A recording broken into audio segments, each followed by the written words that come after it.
Hello everyone, মই ইয়াৰ আগতো নেপালৰ ওপৰত এটা ভিডিঅ' বনাইছিলোঁ কিন্তু এইটো ভিডিঅ'ত আমি বিতংভাৱে আলোচনা কৰিব চেষ্টা কৰিম আসলে নেপালত 2008 চনৰ আগলৈকে মনাৰ্কি সিস্টেম চলি আছিল মানে তাত ৰজা মহাৰজাই শাসন কৰিছিল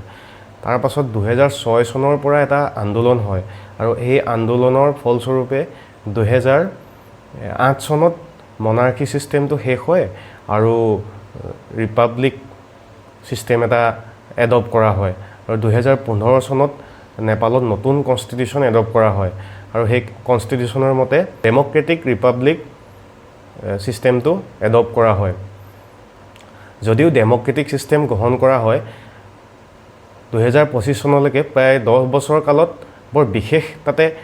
মানে উন্নতি হোৱা নাছিলে আগতে ৰজা মহাৰজাই শাসন কৰি আছিল আৰু এতিয়া যেনিবা পলিটিশিয়ান বিলাকে শাসন কৰিছে তেনেকুৱা সিস্টেম চলি আছিল মানুহ বিলাকে ভাবিছিলে ডেমোক্ৰেসি হোৱাৰ পাছত সকলোৱে নিজৰ অধিকাৰ পাব সমান অধিকাৰ পাব কিন্তু তেনেকুৱা একো হোৱা নাছিলে পলিটিশিয়ান বিলাকে শাসন কৰি আছিল আৰু পলিটিশিয়ানৰ ভিতৰতো 5-6টা ফ্যামিলিৰ ভিতৰতে গোটেই পাৱাৰটো ৰিভলভ কৰি আছিল আৰু তেওঁলোকৰ ল'ৰা ছোৱালী লাক্সাৰি লাইফ জীয়াই আছিল বাহিৰত বেলেগ দেশত গৈ দামী দামী কাপোৰ কানি পিন্ধি আৰু হেইবোৰ সোশ্যাল মিডিয়াটো মানে দি আছিল তো তাৰ ফলত নেপালৰ যোনখিনি ইউথ আছিল হিহঁতি বহুত ফাস্টেড হৈ আছিল না জব পাইছিল ভালকে সৰু সৰু চাকৰি কাৰণে বেলেগ দেশলৈ যাব লগা হৈছিল তো হেতু কাৰণে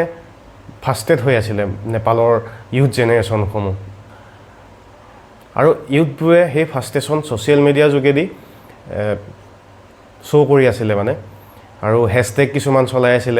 হ্যাশট্যাগ নেপোটিজম হ্যাশট্যাগ কৰাপশন এনেকৈ সোশ্যাল মিডিয়া যোগেদি প্ৰটেষ্ট চলি আছিল তেতিয়ালৈকে সকলোখিনি ঠিকই আছিল তো যোৱা বছৰ নেপাল চৰকাৰে এটা ৰুল উলিয়ায় যে যোনবিলাক সোশ্যাল মিডিয়া প্লেটফৰ্ম আছে সকলো সোশ্যাল মিডিয়া প্লেটফৰ্মে নেপালত গভৰ্নমেন্টৰ আন্ডাৰত লোকেলি ৰেজিষ্টাৰ কৰিব লাগিব যাতে তেওঁলোকে কন্টেন্টসমূহ নেপাল গভৰ্নমেন্টে নিজৰ ইচ্ছামতে ৰাখিব পাৰে বা ডিলিট কৰি দিব পাৰে এটো কোৱা হৈছিল যে এটো এই কাৰণে কৰা হৈছে যাতে সাইবাৰ ক্ৰাইম ফেক নিউজ এইবোৰ নাইকিয়া কৰিবলৈ কিন্তু আসলতে এই ইউথ জেনাৰেশনে যোনবিলাক সোশ্যাল মিডিয়াত প্ৰটেষ্ট কৰি আছিল হেইসমূহ কন্ট্ৰোল কৰিবলৈ যাতে চৰকাৰৰ এগেইনষ্টত জনমত গঠন কৰিব নোৱাৰে সেই উদ্দেশ্যৰ কাৰণে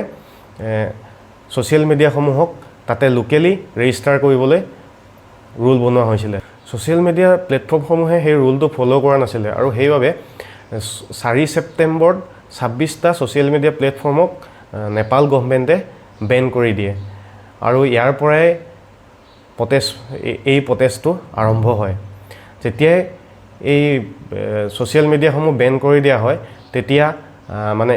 নেপালৰ ইউথসমূহ আৰু বেছি ফাস্টেড হৈ যায় আজিকালিতো সকলো সোশ্যাল মিডিয়াতে চলে সোশ্যাল মিডিয়াত মানুহে বিজনেস কৰিছিল টুৰিজম প্ৰমোশন কৰিছিল কিন্তু বহুতৰ সোশ্যাল মিডিয়া প্লেটফৰ্ম বন্ধ কৰি দিয়াৰ বাবে বহুতৰ মানে বহুত অসুবিধা হৈছিল বিজনেস কৰিব পৰা নাছিল ইউটিউব বহুতে ইউটিউব কেৰিয়াৰ হিচাপে লৈছিল হেসমূহ বন্ধ হৈ গৈছিল তো তাৰ পাছত মানুহৰ বেছি ফাস্টেশন আৰম্ভ হয় আৰু তাৰ পাছত প্ৰটেষ্ট আৰম্ভ হয় এই প্ৰটেষ্টটো প্ৰথম অৱস্থাত লিড লৈছিল নেপালৰ এটা এনজিও হামি নেপালী আৰু তাৰ লিডাৰ আছিল সুদান গুৰুঙে এই প্ৰটেষ্টটোৰ লিড লৈছিল আৰু তেওঁ ইউথ সমাজক আহ্বান জনাইছিল যে 8 সেপ্টেম্বৰত তেওঁলোকে পিসফুল প্ৰটেষ্ট কৰিব আৰু তাৰ বাবে চৰকাৰৰ পৰা পাৰমিশনো লোৱা হৈছিল আৰু তেওঁ আহ্বান জনাইছিল যে সকলো ইউথক স্কুল ইউনিফৰ্মত কিতাপ বহি লৈ প্ৰটেষ্ট কৰি পিসফুল প্ৰটেষ্ট কৰিবলৈ কাৰণে আহ্বান জনাইছিল আৰু গুৰুত্বপূৰ্ণ কথাটো হ'ল তাতে তেওঁ আহ্বান জনাইছিল যে পলিটিক্যাল পাৰ্টিসমূহ ইয়াৰ পৰা আঁতৰত থাকিবলৈ আৰু সেইমতে 8 সেপ্টেম্বৰ ৰাতিপুৱাৰ পৰা শান্তিপূৰ্ণ প্ৰটেষ্ট আৰম্ভ হৈছিল প্ৰথম অৱস্থাত প্ৰটেষ্টটো শান্তিপূৰ্ণভাৱে চলি আছিল কিন্তু 2-3 ঘণ্টাৰ পাছতে প্ৰটেষ্টটো ভাইলেন্টৰ ৰূপ লয় আৰু নেপাল আৰ্মিয়ে গুলীচালনা কৰে গুলীচালনা কৰাৰ ফলত 19 জন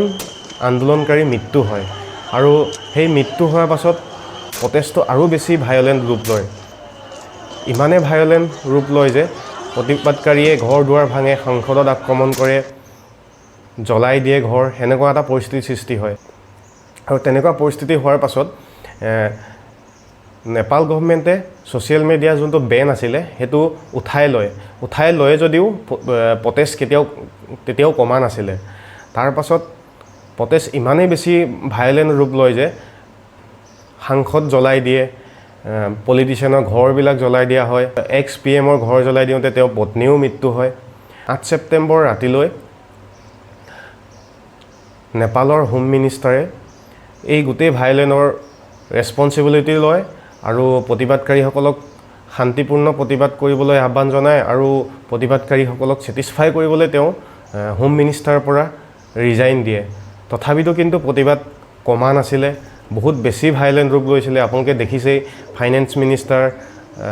পলিটিচিয়ানবোৰক প্ৰতিবাদকাৰীসকলে খেদি মাৰিছিলে। এনেকুৱা এটা পৰিস্থিতিৰ সৃষ্টি হৈছিলে আৰু অৱশেষত নেপালৰ PM ৰিজাইন দি পলাবলগীয়া পৰিস্থিতিৰ উদ্ভৱ হয়। আৰু এতিয়া নেপালৰ পৰিস্থিতি কিছু পৰিমাণে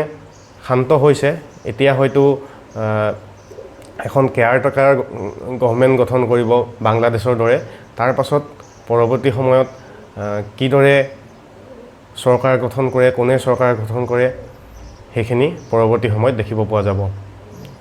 এয়াই আছিল নেপালৰ ওপৰত ভিডিঅ'টো ইমানলৈকে চোৱাৰ বাবে থেংক ইউ।